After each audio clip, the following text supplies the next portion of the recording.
நேற்றுக்கு வெளியாக இருக்கிற படம் தான்.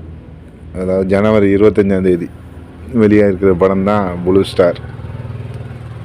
ரஞ்சித்தோட நண்பரும் அறிமுக இயக்குனருமான ஜெயக்குமார் இவர் தான் அந்த படத்தை இயக்கியிருக்காரு.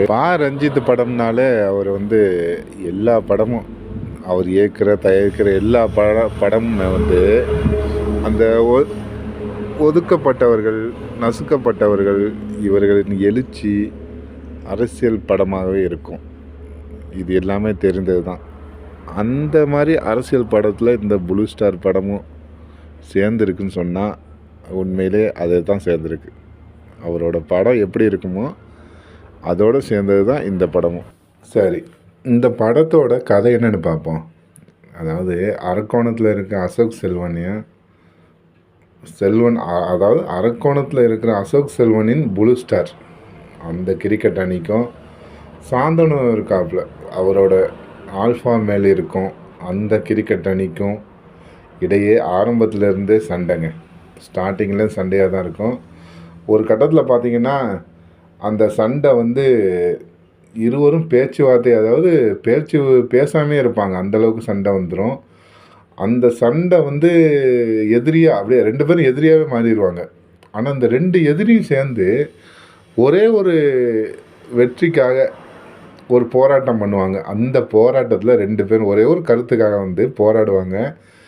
அதில் 2 பேரும் ஒன்றா சேருவாங்க, சேர்ந்து போராடுவாங்க. சரி, அவங்க என்னென்ன பிரச்சனை அதனால் உருவாகுது, அந்த போராட்டத்தினால அவங்க அதில் வெற்றி பெற்றாங்களா, ஜெயித்தாங்களா, 2 பேரும் ஒன்றா சேர்ந்து ஒரு கிரிக்கெட்னால எதிரியான 2 பேரும் ஒன்றா சேர்ந்து போராடும் போது அவங்களுக்கு வெற்றி கிடச்சிச்சா அப்படிங்கிறது தான் கதை. இதில் மியூசிக் டைரக்டர் யாருன்னா 96 படம் இருக்குல்ல, அதில் மியூசிக் பண்ண கோவிந்த் வசந்தா அப்படிங்கிறது தான் மியூசிக். இதில் யார் யார் நடிச்சிருக்காங்க அப்படின்னு பார்த்தோம் அப்படின்னு சொன்னால் அசோக் செல்வங்க, சாந்தனு, கீர்த்தி பாண்டியன், அப்புறம் திவ்யா துரைசாமி இவங்களும் நடிச்சிருக்காங்க. இந்த படம் கிரிக்கெட் விளையாட்டையும் அதை சுற்றி நடக்கும் உள்ளூர் அரசியல் மையப்படுத்தி தான் எடுத்திருக்காங்க முழுக்கவே. ஆனால் இது மாதிரி ஆல்ரெடி கிரிக்கெட் படமெல்லாம் முன்னாடி வந்திருக்கு.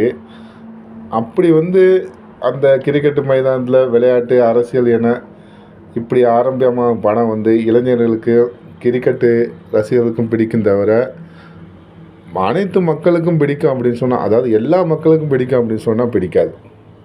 அது சந்தேகம்தான். பிடிக்கும் அப்படியே சந்தேகம். அதாவது இதுக்கு முன்னாடி ஏற்கனவே ஒரு பெண்கள் கிரிக்கெட்டை மையப்படுத்தி ஒரு படம் வந்துச்சு பாருங்கள், கனான்னு சொல்லி. அந்த படம் ஒரு அட்டகாசமான படம், நல்ல படம் தான் அது.